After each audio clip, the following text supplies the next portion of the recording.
I am Dana Mitchell, 27 years old, sitting in my late Uncle Robert's while reading surrounded by vultures disguised as family. The mahogany table gleams under chandelier light while my relatives lean forward, eyes glinting with greed. Despite everything, I had hope. Uncle Robert always said I was special.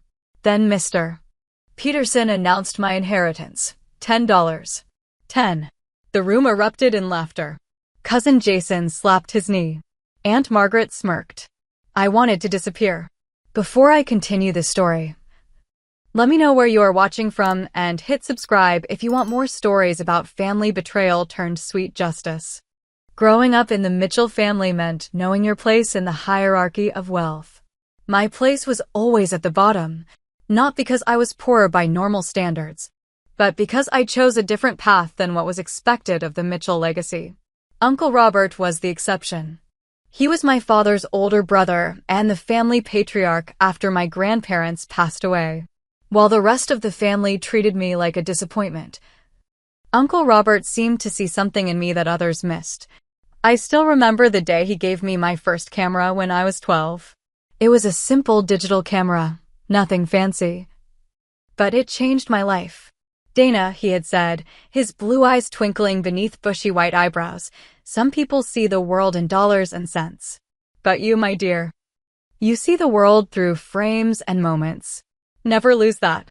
The Mitchell empire was built on real estate and investments. My grandfather had started with one apartment building in downtown Boston and expanded until the Mitchell name was on some of the most prestigious properties in New England. Uncle Robert had doubled the family fortune through smart investments and business diversification. The family expected all Mitchell children to study business or finance and join the company. I studied photography instead. My decision created a rift that never healed. My parents tried to be supportive, but I could see the disappointment in their eyes. They had passed away in a car accident 5 years ago, leaving me even more isolated from the family. Only Uncle Robert maintained contact, occasionally inviting me to his penthouse where he would ask about my latest projects while the rest of the family discussed business over expensive wine. Aunt Margaret, Uncle Robert's sister, was particularly vocal about my career choice. Photography is a hobby, Dana, not a profession, she would say with a dismissive wave of her bejeweled hand. Her children, Heather and Jason, had followed the proper Mitchell path. Heather was a financial analyst, and Jason worked directly under Uncle Robert in the family business. Lawrence Davenport was Uncle Robert's business partner and closest friend. He wasn't family, but he might as well have been for all the influence he wielded. He regarded me with the same mixture of pity and contempt as the rest of them. Through it all, Uncle Robert remained my ally, though a distant one.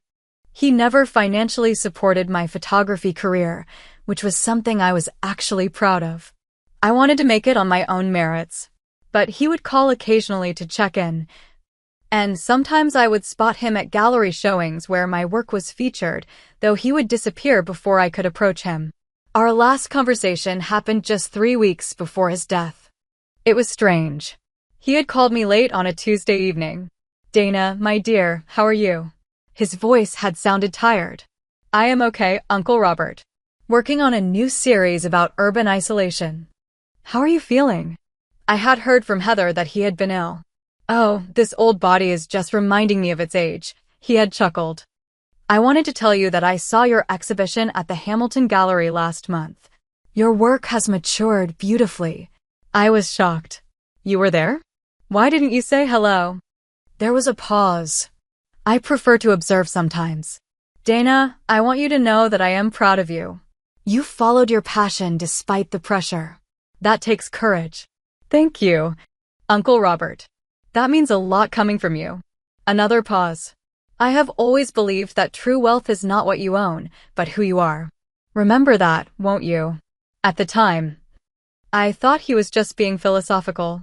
Now, I wonder if he was trying to tell me something. The call about his death came on a rainy Thursday morning.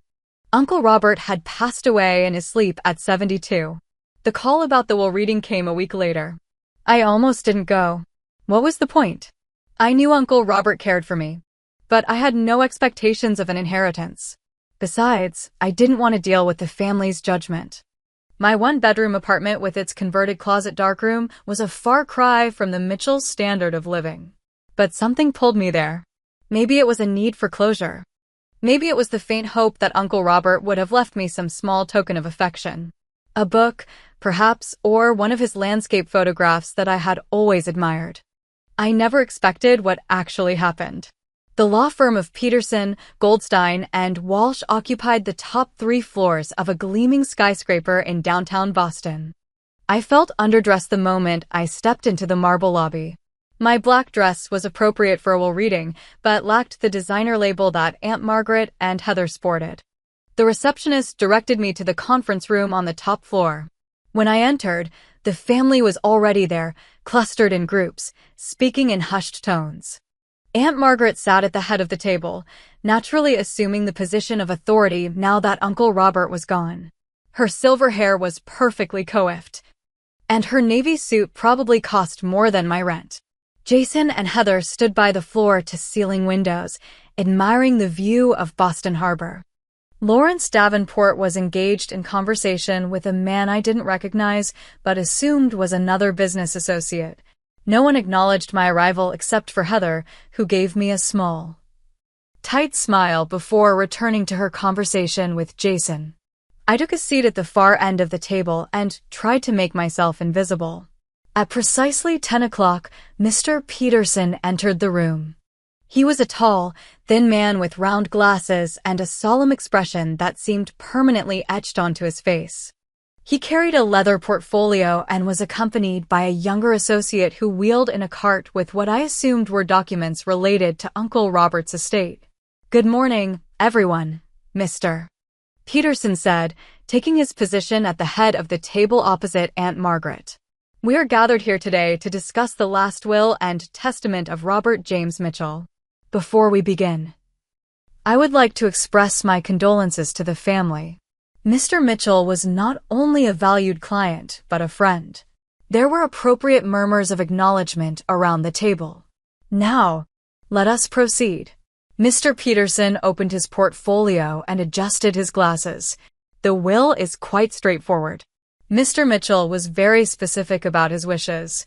The distribution began. Aunt Margaret received the summer house in Cape Cod, which surprised no one. She had always loved that house and had spent every summer there since they were children. The smugness on her face made it clear she had expected this. Jason received Uncle Robert's collection of vintage cars, a collection worth millions. His face lit up with genuine pleasure. He had always admired those cars. Heather was given the art collection, which included works by several renowned contemporary artists. She clasped her hands together in delight. Lawrence Davenport received a significant portion of shares in the Mitchell Group, along with a personal letter that Mr. Peterson handed to him. Various other relatives and friends received smaller bequests, personal artifacts, books, watches, and other memorabilia that held sentimental value. Throughout the proceedings, I sat quietly, waiting for my name to be called. I truly didn't expect much, perhaps one of his cameras or a book of photography he had owned. Just something to remember him by. Finally, Mr. Peterson cleared his throat and looked in my direction. "To my niece, Dana Mitchell, I leave the sum of $10. The room went silent for a moment, and then someone snickered. The snicker turned into a chuckle, which spread around the table until most of my relatives were laughing openly. $10, Jason exclaimed, not bothering to hide his amusement. "What are you going to do with that fortune, Dana? Buy yourself a fancy coffee?" Heather at least had the decency to look embarrassed, though I caught the slight twitch of her lips as she suppressed her own laughter. Aunt Margaret didn't laugh. She simply looked at me with a mixture of pity and vindication. "Well, Dana, perhaps this will help you understand the value of practical career choices." The humiliation burned through me like acid. $10. It wasn't about the money, it was the message. The public declaration that I was worth less than Uncle Robert's gardener, who had received a generous $5,000 bequest. "I assume you have the check prepared?" I asked Mr. Peterson. struggling to keep my voice steady.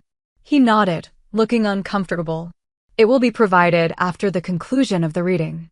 I wanted to leave immediately, to escape the smirking faces and the heavy weight of judgment.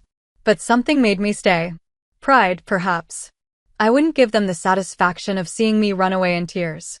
As the reading continued with discussions of some minor properties and investments, I sat frozen in my chair, my mind racing with confusion and hurt.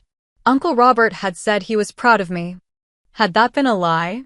Or was this $10 bequest some kind of final lesson? A reminder that I had chosen to make my own way without family support? Whatever the reason, it felt cruel. It felt like public humiliation. And it confirmed everything I had always feared, that to the Mitchells, I was nothing but a disappointment. By the time Mr. Peterson concluded the formal reading, I had composed myself enough to stand and gather my belongings. The $10 check burned in my hand like a brand of shame. I had tucked it into my wallet without looking at it, wanting only to escape the stifling atmosphere of judgment and smug satisfaction. As I made my way toward the door, snippets of conversation followed me like stinging insects. I thought Robert might leave her something out of pity, Aunt Margaret was saying to Lawrence. He always had a soft spot for strays. $10 won't even cover her parking today. Jason laughed, not bothering to lower his voice. I paused at the door, memories flooding back unbidden. Uncle Robert at my college graduation, standing somewhat apart from the rest of the family, but giving me a thumbs up when I received my diploma.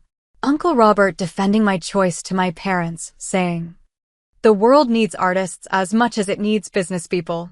Uncle Robert calling on my birthday every year without fail, even when my own cousins forgot. Had it all been meaningless? Had I imagined the connection, the subtle support? My friends had always been skeptical of my relationship with Uncle Robert. "He's just like the rest of them," my best friend Zoe would say. "If he really supported you, he'd help you financially." I had always defended him. "He respects that I want to make it on my own," I'd insist. "He understands me better than the rest of them." Now I felt foolish, naive. The black sheep who had desperately wanted to believe that at least one member of the flock saw value in her difference. The hurt was transforming into anger now. A slow burn that started in my chest and radiated outward. I had wasted years seeking approval from a family that would never give it. I had defended a man who had ultimately used his final act to humiliate me. I was almost out the door when Heather caught up to me. "Dana, wait." I turned, not bothering to hide my red eyes or tight jaw. "I am sorry about that," she said, gesturing vaguely back toward the conference room. "It was unkind of Jason to laugh." "But not unkind of you," I challenged. Heather had the grace to look ashamed. "I didn't mean to." "Look, Dana, you know how Uncle Robert was. He was always testing people, teaching lessons." "And what lesson was this supposed to teach me, Heather? That I should have played your game? Abandoned my dreams to fit the Mitchell mold?" "Maybe," she said softly. "You know it's not too late. You're still family. You could come work for the company. Learn the business." The suggestion was so absurd, so perfectly illustrative of how little she understood me, that I almost laughed. "I don't want your life, Heather. I never have." Before she could respond, Jason approached, casually sliding his car keys into his pocket. The keys to his newly inherited vintage car collection. "Hey, cuz," he said with the fake warmth he reserved for business associates and women he was trying to impress. "Don't take it so hard. If you need a loan or something, I could help you out." The condescension in his voice was the final straw. "I don't need or want your money, Jason. Unlike you, I've actually built something on my own, without riding on Uncle Robert's coattails." His face darkened. "You ungrateful little..." "Jason." Aunt Margaret's sharp voice cut through his brewing tirade. She had approached without me noticing. "That's enough. Dana has made her choices, and now she must live with them." Just as Robert made his choice clear today. I looked at the three of them standing there, my family by blood, but strangers in every way that mattered. "You know what? You're right. Uncle Robert did make his choice clear. And I'm making mine. Goodbye." I turned to leave again when Mr. Peterson's voice called from the doorway. "Ms. Mitchell?" A moment, please, before you go. The family exchanged curious glances. There are some additional papers you need to sign, Mr. Peterson explained, his expression unreadable. Jason snorted. Probably a waiver promising not to contest the will for more than your $10. I ignored him, debating whether to stay or just walk out. Something in Mr. Peterson's eyes, a quiet intensity one hadn't noticed before, made me hesitate. It won't take long, he added. Fine, I said, my curiosity overcoming my desire to escape. We'll wait for you. Dana, Aunt Margaret said, though her tone suggested this was more about propriety than actual concern. That won't be necessary, Mr. Peterson interjected smoothly. This may take some time. And I'm sure you all have pressing matters to attend to. And Margaret looked like she wanted to object, but Lawrence placed a hand on her arm. Margaret. We do have that meeting with the board at 1. Perhaps we should go prepare. With visible reluctance, Aunt Margaret nodded. Very well. Dana. We'll be in touch about the memorial service arrangements. I doubted that, but I nodded anyway, relieved that they would be leaving. As the family gathered their belongings and filed out, I stood awkwardly by the door, wondering what additional humiliation awaited me in these papers I needed to sign. I had no idea that my life was about to change forever. The heavy door closed behind my departing family with a definitive click. Mr. Peterson waited a moment, head tilted as if listening for retreating footsteps, before he turned to me with an entirely different expression than he had worn during the will reading. The solemn mask had fallen away, replaced by something that looked almost like anticipation. Miss Mitchell, Dana, if I may please come back to the conference room. Confused but intrigued by this change in demeanor, I followed him back to the massive table where moments ago I had received my $10 insult. The young associate who had been present earlier was now gone. Please sit down, Mr. Peterson gestured to a chair not at the end where I had been before, but at the head of the table, Uncle Robert's symbolic position. When I hesitated, he nodded encouragingly. It's quite appropriate, I assure you. Once I was seated, Mr. Peterson took a chair to my right and reached into his portfolio, extracting a sealed envelope that looked different from the formal documents he had been reading from earlier. This was a personal stationery envelope with my name written on it in what I immediately recognized as Uncle Robert's distinctive handwriting. Before I give you this, Mr. Peterson said, I want to explain something. I have been the Mitchell family attorney for over 30 years. I worked with your grandfather and then with your uncle. In all that time, I have never seen a more carefully constructed plan than what Robert put together in the final months of his life. Plan? I echoed, thoroughly confused now. Your uncle was diagnosed with terminal cancer 8 months ago, Mr. Peterson said gently. He chose to keep this private, telling only me and his doctors. He used his remaining time to, well, I believe his letter will explain better than I can. He handed me the envelope. It was heavier than I expected, and I turned it over in my hands, noticing the wax seal with Uncle Robert's personal signet ring imprint. Should I? I gestured to the seal. Please, Mr. Peterson nodded. And take your time. I'll be right outside when you're finished. He rose and quietly left the room, closing the door behind him. With trembling fingers, I broke the seal and withdrew several pages of thick stationery covered in Uncle Robert's elegant script. I began to read. My dearest Dana, if you're reading this, then the rather theatrical first act of my will reading has concluded. I imagine you're feeling hurt, confused, and probably quite angry with me right now. For that, I am truly sorry. The public bequest of $10 was a necessary deception, and by the time you finish this letter, I hope you'll understand and forgive an old man's final manipulation. First, you should know that you are, in fact, the primary beneficiary of my estate. The public bequests your family received today represent less than 20% of my total assets. The remaining 80%, approximately $340 million, along with my personal properties, my majority stake in the Mitchell Group, and various other holdings are now yours. But money without purpose is a prison, Dana. I've watched it trap and transform members of our family for generations. I've seen how it warps relationships, priorities, and even one's sense of self. The Mitchells have a particularly virulent case of what I call wealth sickness, the belief that net worth and personal worth are identical. You were the only one who escaped this fate. You chose passion over prestige, purpose over prosperity. I have watched your journey with immense pride, even when I didn't show it publicly. Your photography is exceptional not just technically, but because it reveals a soul behind the lens who sees the world with compassion and clarity. Now, you might be wondering, if I am so proud of you, why the charade today? Why let you believe, even for a short time, that I had dismissed you with a token bequest? The answer is twofold. First, I needed to protect you. Had the family known you were inheriting the bulk of my estate, they would have immediately set about trying to influence you, control you, or contest my wishes. The revelation coming after they've accepted their own bequests offers some legal protection as well as allowing you time to prepare for their inevitable reactions. Second, and perhaps more importantly, I needed you to hear their unfiltered responses. No masks, no pretense. Just their true feelings, revealed in a moment when they believed there would be no consequences to showing them. Information is power, Dana.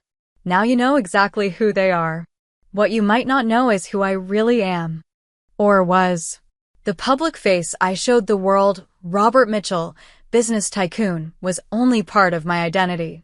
In private, I had another passion. I collected art not just to display wealth, but because I genuinely loved it. And for the past 5 years, I have been your most devoted collector. The name Patrick Sullivan is probably unfamiliar to you. It was my pseudonym, under which I purchased your work from galleries across the country. Every major sale you've made since you began showing professionally, I was your buyer. I have a private gallery in my Beacon Hill home filled with your photographs. Mr. Peterson will give you the key. I didn't do this out of pity or charity. I did it because your work moves me. It shows the world as it is, not as we wish it to be or fear it might become. There is truth in your photographs, Dana. Never doubt their value or yours. Now, about your inheritance. Yes, you are wealthy now, extraordinarily so. But with that wealth comes responsibility. The Mitchell Group employs thousands of people. Your decisions will affect their lives. I'm not asking you to become a businesswoman overnight, or ever if that's not your path. The company has excellent management in place. But I am asking you to be conscious of the power you now hold. There are conditions to your inheritance, though minimal ones. 1. You must continue your work as a photographer for at least 10 years. This is non-negotiable. If you abandon your art, the entire inheritance reverts to a selection of charities listed in the formal will. 2. You must take an active interest in the Mitchell Foundation, the charitable arm of our company. How you shape its future giving is up to you, but I hope you'll use it to support the arts and artists like yourself who need space and resources to create. 3. Finally, and this is more request than condition, be wise about who you trust. Money changes how people see you. It will change how you see yourself if you're not careful.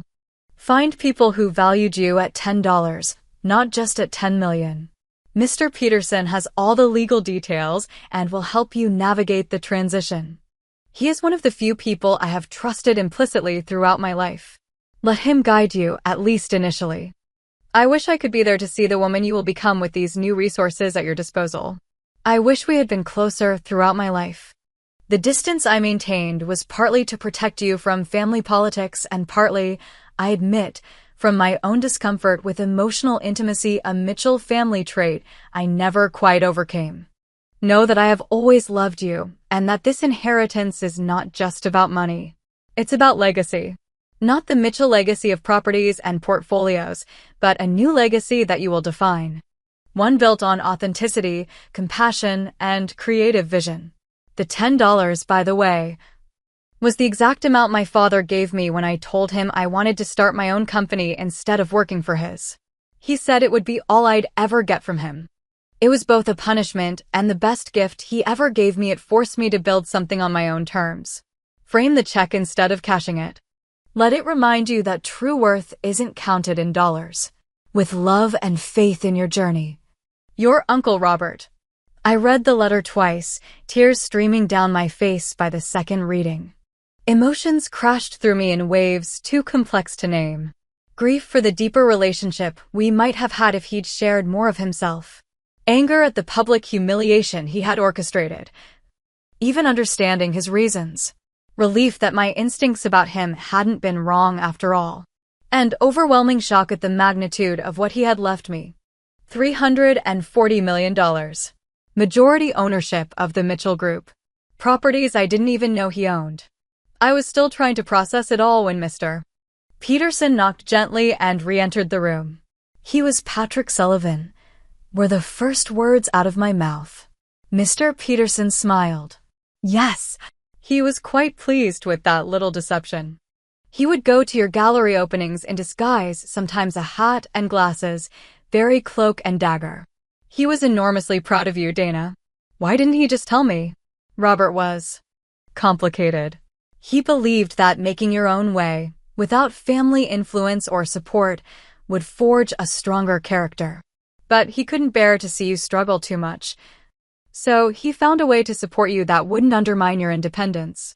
He sat down beside me again. There's more you should know.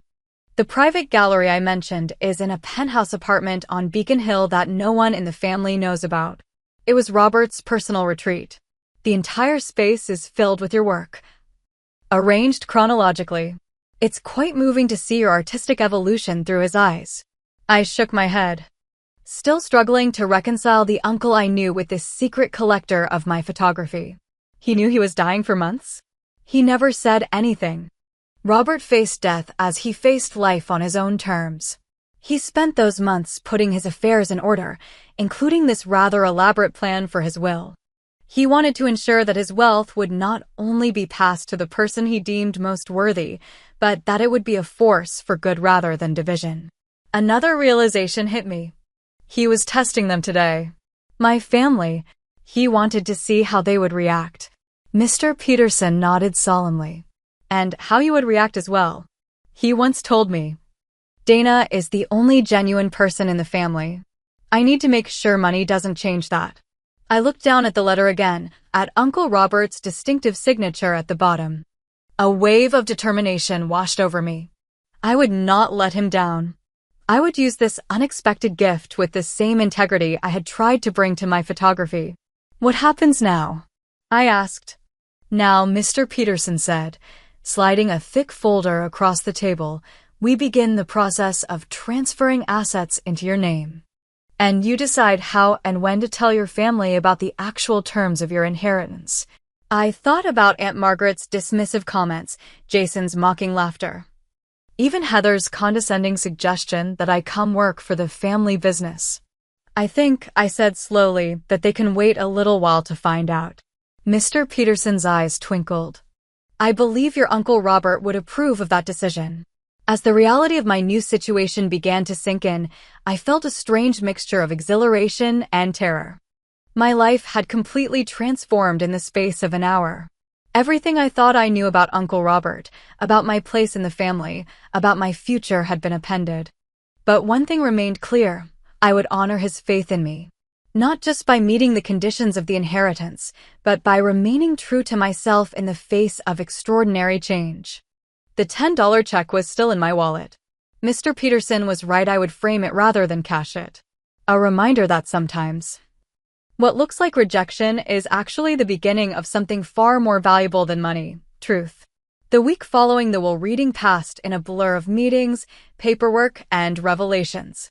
Mr. Peterson introduced me to a team of financial advisors, attorneys, and management consultants who would help me navigate my new position as the majority shareholder of the Mitchell Group and beneficiary of Uncle Robert's vast personal fortune.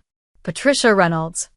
The financial advisor Mr. Peterson had personally selected was a no-nonsense woman in her 50s who had a gift for explaining complex financial concepts in accessible terms. Your uncle's estate is more diverse than most, she explained during our first meeting in her downtown office. Beyond the Mitchell Group shares, which are worth approximately $200 million, you now own commercial real estate in 5 states, a significant portfolio of blue-chip stocks and bonds, private equity stakes in several tech startups, and of course, the physical properties residential and commercial. I sat across from her, still wearing the same style of clothes I'd always worn, jeans and a simple blouse, feeling like an imposter. It's overwhelming, I admitted. Patricia nodded. It would overwhelm anyone. But we'll take it step by step. Your uncle left very clear instructions about the transition. He wanted you to have time to adjust to your new circumstances without feeling pressured to make immediate decisions about the business. What about my family? When will they find out? That's entirely up to you, Patricia said. Legally, the transfer of shares will become public knowledge within 30 days when the SEC filings are completed. But you could inform them sooner if you wish. I thought about it. Part of me wanted to call Aunt Margaret immediately to hear the shock in her voice when she learned the truth. But a wiser part recognized that such an impulse came from a place of hurt and vindictiveness, not who I wanted to be. I'll wait, I decided. I need time to figure out how I'm going to handle this. I don't want to react emotionally. Patricia nodded approvingly. A wise choice. In the meantime, we should discuss your immediate financial needs and how you want to structure your personal accounts. By the end of the meeting, I had a new checking account with $100,000 in it for immediate expenses, Patricia had said casually, as if that were a normal amount for groceries and rent. A credit card with a limit higher than what I used to make in a year, and a preliminary outline of how my various assets would be managed. I went home to my small apartment that night feeling like I was living in a strange dream. Nothing had physically changed: the same worn furniture, the makeshift darkroom, the stack of photography magazines on the coffee table, but everything felt different. I was different. The most surreal moment came the next day when Mr. Peterson took me to Uncle Robert's secret Beacon Hill penthouse. It was in one of Boston's most exclusive buildings, a historic brownstone that had been converted into luxury condominiums. The doorman greeted Mr. Peterson by name and showed us to a private elevator that required a key to operate. Your uncle purchased this under his Patrick Sullivan alias, Mr. Peterson explained as we ascended. Even the building management doesn't know who really owned it. The elevator opened directly into the penthouse, and I gasped when I stepped out. The space was incredible, a massive open-concept living area with soaring ceilings and walls of windows overlooking Boston Common. But what took my breath away were the photographs, my photographs covering nearly every wall. They were beautifully framed and professionally lit, arranged in chronological order from my earliest student work to my most recent series. It was like walking through a museum dedicated to my artistic journey. He collected everything, I whispered, moving from image to image. Some I recognized as pieces that had sold at galleries, others were from limited edition prints. A few I couldn't even remember creating. They must have been student work that somehow found its way to him. The Patrick Sullivan purchases were only part of it, Mr. Peterson said, watching me with a gentle smile. He had other aliases for buying your work when he didn't want to raise suspicions by having the same collector acquire too many pieces. In the center of the main room was a large desk with a leather portfolio placed precisely in the middle. He left that for you as well, Mr. Peterson said. I'll give you some privacy. Inside the portfolio was a collection of my images that had never been published or exhibited: early work, experimental pieces, even some personal photographs I had taken during family events. Along with them was another note from Uncle Robert. Art is truth told by deception. The camera lies to tell an honest story. Perhaps my own deception can be forgiven if it leads you to your truth. This space is yours now, a studio, a gallery, a home if you wish it to be. I hope you'll use it to create without limitations. That night, I slept in Uncle Robert's secret penthouse. Surrounded by my own work and the evidence of his secret support, it felt right, somehow a bridge between my old life and whatever came next. 2 weeks after the will reading, Aunt Margaret hosted a dinner ostensibly to discuss Uncle Robert's memorial service. I knew the real purpose was to solidify her position as the new family matriarch and to begin sorting out the new power dynamics now that Uncle Robert was gone. I debated not attending. I didn't owe them my presence, especially after their behavior at the will reading. But curiosity won out. I wanted to see them while armed with the knowledge they didn't yet have. I arrived at Aunt Margaret's Brookline mansion fashionably late, dressed in a simple but elegant black dress that I'd purchased with my new credit card. It wasn't ostentatiously expensive, but it was well made and fit perfectly, a small upgrade that gave me confidence without broadcasting the change in my circumstances. The family was gathered in the formal living room when I arrived. Conversation paused momentarily as heads turned to assess me. I saw the subtle evaluations in their eyes, my clothes, my hair, my demeanor all being silently judged and categorized. "Dana," Aunt Margaret said with practiced warmth. "How nice of you to join us. We were just discussing the memorial service arrangements." "Sorry I'm late," I said, accepting the glass of wine a server offered me. "I had a meeting that ran long." "A meeting?" Jason asked with poorly concealed amusement. "Did someone finally decide to buy one of your photos?" Before, a comment like that would have made me flush with embarrassment and anger. Now, knowing what I knew, I simply smiled. "Something like that." My calm response seemed to unsettle him more than any retort would have. He frowned slightly, trying to read the change in me. Dinner was served in the formal dining room, with Aunt Margaret taking the head of the table, the position that had been Uncle Robert's. I noted the symbolism without comment. Let her enjoy the illusion of succession for now. Throughout the meal, I observed my family with new eyes. The petty power plays, the subtle competitions, the performance of wealth and sophistication, it all seemed so transparent now. They were playing a game whose rules I had finally learned, just as I had decided not to play anymore. "Dana, you're quiet tonight," Lawrence Davenport commented midway through the main course. "Usually by now you'd be telling us about some artistic project or other." I took a sip of wine. "I'm working through some changes in my professional direction," I said truthfully. "It's taking a lot of my focus right now." "Changes?" Heather perked up. "Are you finally considering my suggestion about joining the company? I'm sure we could find a position in marketing or communications that would suit your creative inclinations." The condescension in her tone was exactly what I had come to expect. But now it almost amused me rather than wounding me. "No, nothing like that," I said. "But thank you for the concern." "Well, whatever it is. I hope it's more practical than chasing gallery showings," Aunt Margaret said.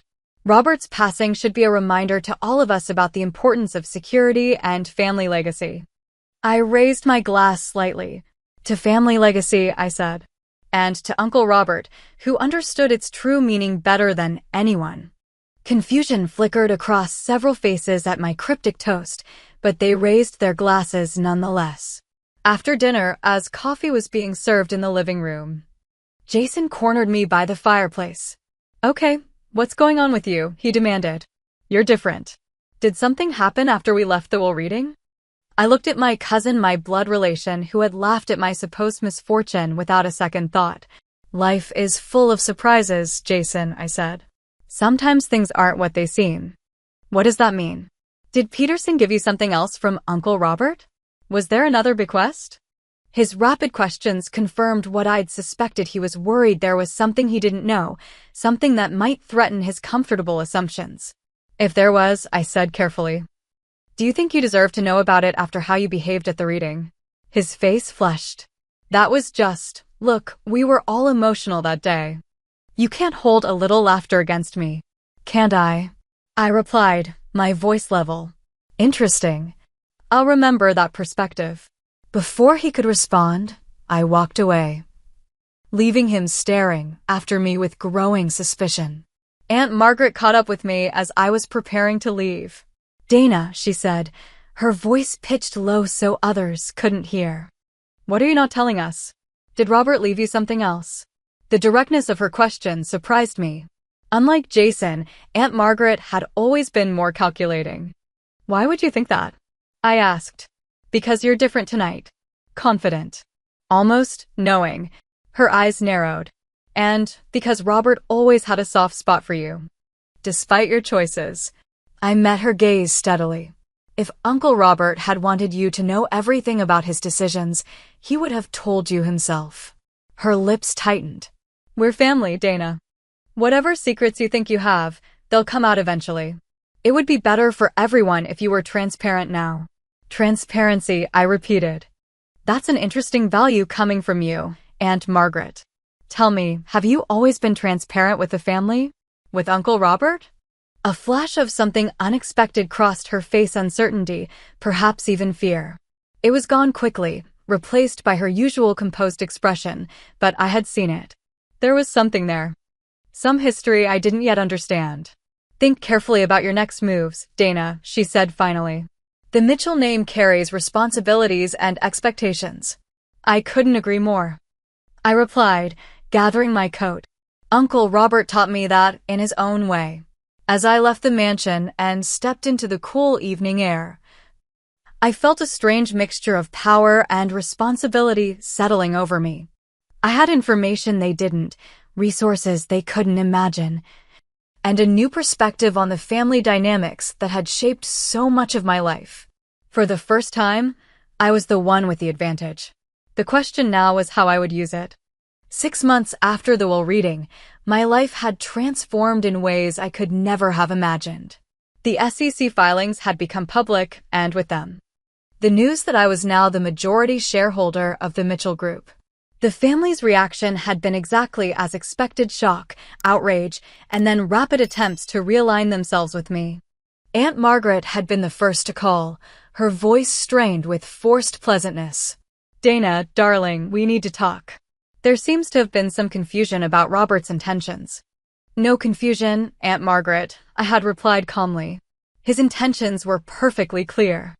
After the initial wave of family drama had subsided, or at least gone underground, I had begun implementing the vision that had been forming since I first read Uncle Robert's letter. The first major project was the creation of the Dana Mitchell Gallery, a space dedicated to showcasing emerging photographers who, like me, had talent but lacked connections and resources. I purchased a former warehouse in Boston's SoA Arts District and worked with architects to transform it into a state-of-the-art exhibition space with studios available for artists in residence.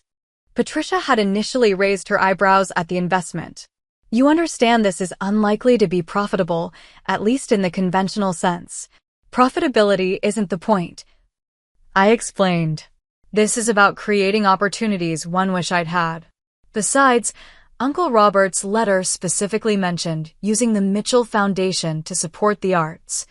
The Mitchell Foundation had indeed become my primary focus. Previously, it had made safe, tax-advantageous donations to established museums and cultural institutions. I restructured it to focus on arts education in underserved communities, scholarships for young artists, and direct support for working photographers struggling to sustain their practice. My personal life had evolved as well.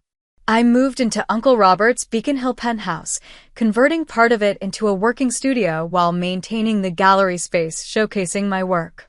It became my sanctuary, a place where I could create without financial pressure while still remembering my journey and Uncle Robert's secret support. I continued my photography with a renewed sense of purpose. My latest series explored wealth and identity themes that had become personally relevant in ways I never expected. Ironically, now that I didn't need to sell my work to survive, galleries were even more interested in showing it. I donated all proceeds from sales to the foundation. Not everything was smooth sailing. Of course, the family made several attempts to challenge the will or to pressure me into giving them greater control of the company.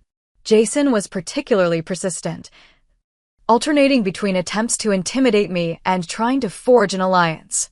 You're a photographer, Dana, not a businesswoman, he argued during one particularly tense meeting. You need someone with experience to help manage the Mitchell Group. I've been working there for years, I know the operation inside and out. And yet Uncle Robert chose me, I replied. Perhaps he saw something in my perspective that he found valuable. Besides, I'm not managing day-to-day operations, that's what the executive team is for. My role is governance and vision. What I didn't tell him was that I had been studying business, intensively working with tutors, taking courses, reading everything I could about corporate governance and responsible investing. I might not have an MBA, but I was determined to understand the business I now owned. Heather approached me differently. After several awkward attempts at rekindling our cousin relationship, she finally came to me with what seemed like genuine remorse. "I was jealous of you," she admitted over coffee one afternoon in my penthouse. "You had the courage to follow your passion, while I just did what was expected." "You could still change directions," I suggested. "It's not too late." She shook her head. "I wouldn't even know where to start. I've been a Mitchell for so long, I'm not sure who I am without that identity." Her vulnerability surprised me, and over the following months, we began rebuilding a relationship not as Mitchell heirs, but as two women trying to define themselves beyond family expectations. Aunt Margaret remained the most difficult family member to navigate. Her attempts to maintain control of family matters continued, though more subtly now that she understood my position. I kept her at arm's length, remembering Uncle Robert's warning about trust. The most unexpected development in my new life came in the form of Michael Bennett, a journalist who contacted me about an interview for an article on arts philanthropy. He was intelligent, genuinely interested in the work of the foundation, and refreshingly unimpressed by the Mitchell name. "So you're rich now," he said bluntly during our first meeting. "The question is, what are you doing with it that actually matters?" His directness was challenging and exactly what I needed, a perspective untainted by family history or social climbing. We began dating 3 months after that interview, and I faced the complicated question of how much to share about my wealth and when. I opted for transparency relatively early, inviting him to the penthouse for dinner instead of meeting at restaurants as we had been. "Wow," he said, taking in the space and the photographs. "This is not what I expected." "Does it change things?" I asked, suddenly vulnerable. He considered the question seriously. "It changes my understanding of your context," he said finally. "But not how I feel about you." Over time, I came to believe him. Michael treated my wealth as an incidental fact about me, neither the most interesting thing nor something to be ignored. His career was important to him, and he made it clear he had no interest in living off my money.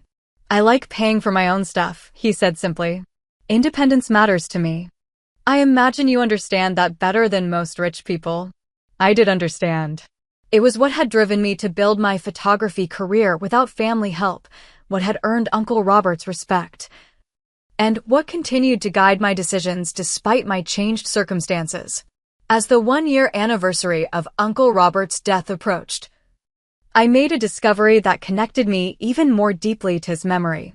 While going through some old storage boxes in the penthouse, I found a collection of photographs not mine, but his.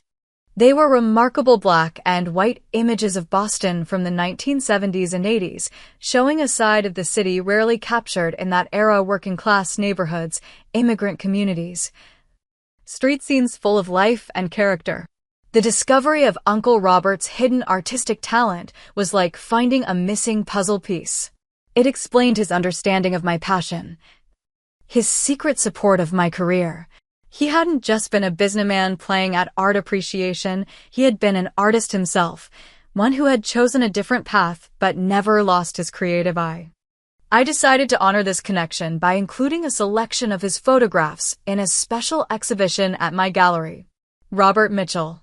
The unseen eye would run alongside works by the emerging photographers I was supporting, creating a dialogue between past and present, between wealth used to create and wealth used to enable creation. As I prepared for the exhibition, I reflected on how far I had come in just 1 year. From struggling photographer to reluctant business owner, from family outcast to powerful philanthropist. The journey had been disorienting at times, but I had tried to stay anchored to the values that had always guided me: authenticity, compassion, and creative integrity. The $10 check from the Will reading hung framed in my studio, just as Uncle Robert had suggested. Next to it, I placed a simple photo I had taken of him years ago at a family gathering. He wasn't looking at the camera, but gazing out a window, his expression thoughtful and a little sad. I hadn't understood that expression when I captured it, but now I thought perhaps I did. It was the look of someone living a divided life, one part fulfilling expectations, another part nurturing secret passions and hopes. Uncle Robert had found a way to bridge those worlds in his final act. Now it was my responsibility to live fully in both, not divided, but integrated. Wealthy, but not defined by wealth. A Mitchell, but entirely myself. The anniversary of Uncle Robert's death fell on a perfect autumn day in Boston. Crisp air, golden sunlight. Leaves turning brilliant shades of red and orange in the public garden. It felt like a day for new beginnings rather than somber remembrance, which seemed fitting given the nature of the gallery opening I had planned. Robert Mitchell, the unseen eye, had generated unexpected buzz in Boston's art community. The discovery of a secret photographer in one of the city's most prominent business families was irresistible to local media, and the quality of Uncle Robert's work surprised even seasoned photography critics. These images reveal a profound empathy and technical skill that clearly never found full expression, wrote the Boston Globe's arts reviewer in a preview piece. One wonders how Mitchell's artistic career might have developed had he chosen a different path. I had invited the entire Mitchell family to the opening, unsure who would actually attend. In the year since the will reading, the family dynamics had shifted in complex ways. Some relationships had healed somewhat, while others remained strained or had developed new complications. The gallery space looked spectacular. The main exhibition area featured Uncle Robert's work, large format black and white prints that showed his eye for composition and human moments. A smaller adjoining gallery showcased 6 emerging photographers who had received the first round of grants from the Mitchell Foundation. My own work was displayed in a third space, creating a visual conversation across 3 generations of photography: my uncle's hidden passion, my established practice, and the fresh perspectives of artists just beginning their journeys. I arrived early to oversee the final preparations, walking through the transformed warehouse with a mixture of pride and nervous anticipation. Michael joined me shortly after, looking handsome in a suit that he'd insisted on buying himself despite my offers to help. "This is incredible, Dana," he said, taking in the space. Robert would have been proud. "I hope so," I replied. Sometimes I still feel like I'm trying to solve a puzzle he left behind. Like there are pieces of his intentions I haven't fully understood yet. Michael squeezed my hand. "Maybe that's the point. He gave you resources and possibilities, not a roadmap. The choices are yours to make." The gallery began filling with guests, art critics, photographers, local cultural figures, and eventually, family members. Aunt Margaret arrived first, elegant as always in a tailored navy suit, her eyes sweeping critically over the space before settling on me. "Dana," she said, air-kissing my cheeks. "This is unexpected." "Thank you for coming, Aunt Margaret," I replied sincerely. "It means a lot to have family here." She nodded, then gestured to the photographs. "I had no idea Robert took these. He never mentioned any interest in photography." "I don't think he felt he could," I said. The family had certain expectations. Something flickered in her eyes, recognition, perhaps, or regret. "Yes," she said quietly. "We did." Jason arrived with his new girlfriend, a sleek blonde who worked in finance and seemed utterly bored by the art. He had been keeping his distance since our last confrontation over company matters, but tonight he made an effort at civility. "Nice place," he said, looking around. "Though I still don't understand why you'd spend millions on a warehouse when you could have used existing gallery space." "Because this isn't just about displaying art," I explained. "The building includes studios, darkrooms, and teaching spaces. It's a community resource, not just an exhibition venue." He shrugged, clearly not getting it, but at least he wasn't openly hostile. Progress of a sort. Heather came alone and spent genuine time looking at each photograph, particularly Uncle Robert's. When she reached me, her eyes were damp. "I never knew him," she said softly. "Not really. None of us did, I think. I'm still getting to know him," I admitted. "These photographs showed me a side of him I never saw when he was alive." "Do you think he was happy?" Heather asked. Living the life that was expected of him instead of pursuing this? It was a profound question, one I had been asking myself throughout the process of curating his work. I think he found ways to express his true self, even within constraints, I said carefully. And I think his gift to me was the chance to live without those same constraints. The evening progressed with speeches, champagne, and the satisfying buzz of people engaging deeply with the photographs. Critics took notes, collectors inquired about purchases, all proceeds would go to the foundation, and most importantly, the emerging artists whose work was featured had the opportunity to discuss their vision with an influential audience. Near the end of the event, Mr. Peterson appeared at my side, looking somewhat out of place among the artsy crowd in his conservative suit. "Ms. Mitchell," he said formally, though his eyes were warm. "Your uncle would have been pleased and somewhat mortified to have his private work so publicly displayed." I laughed. "I know, but I think he would have understood why it mattered to share it." "Indeed, Mr. Peterson glanced around to ensure we weren't overheard, then lowered his voice. "I have something for you. Robert asked me to deliver it on the anniversary of his passing." He handed me a small envelope similar to the one I had received at the will reading. My name was written on it in Uncle Robert's handwriting. "Should I?" I gestured toward a quiet corner. "Please," Mr. Peterson nodded. "I'll make sure you're not disturbed." I slipped away from the crowd and found a private moment to open the envelope.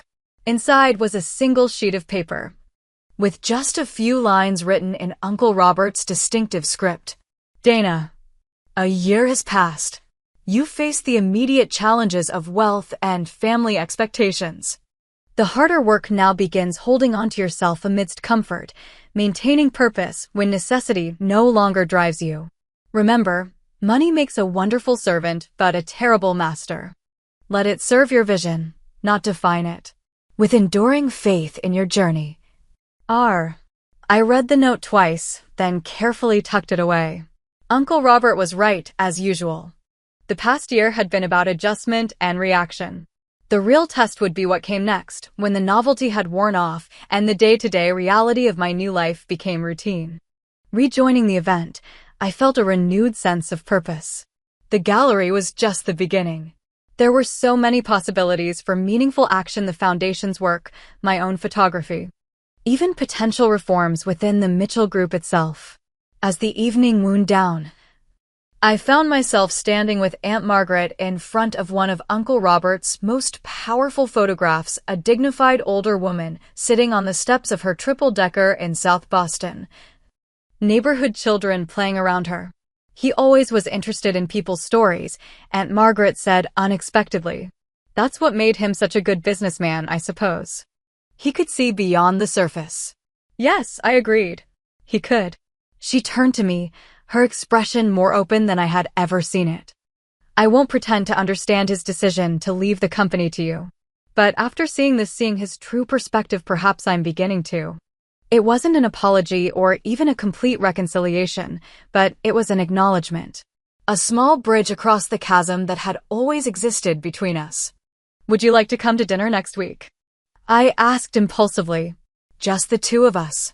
"I'd like to hear more about him from your perspective." Surprise flickered across her face, followed by something that might have been gratitude. "I'd like that," she said simply.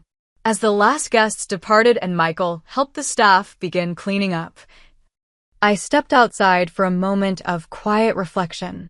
The Boston skyline glittered against the night sky, the old city and the new coexisting in architectural harmony. A year ago, I had been Dana Mitchell, struggling photographer and family disappointment. Now I was Dana Mitchell, gallery owner, philanthropist, business leader, and still a photographer.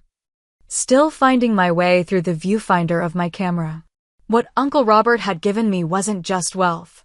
It was possibility. The possibility to define success on my own terms, to create opportunities for others, to maintain my authentic self even as my circumstances changed dramatically. The $10 inheritance that had initially seemed like such a cruel joke had indeed been the key to something far more valuable than money: freedom. Freedom from financial worry, yes. But more importantly, Freedom from the need to prove my worth to a family that measured value in dollars and status. That freedom came with responsibility, of course. To use resources wisely. To create rather than merely consume. To remain grounded in the values that had guided me before wealth complicated everything. As I looked out over the city, I felt both the weight and the lift of that responsibility.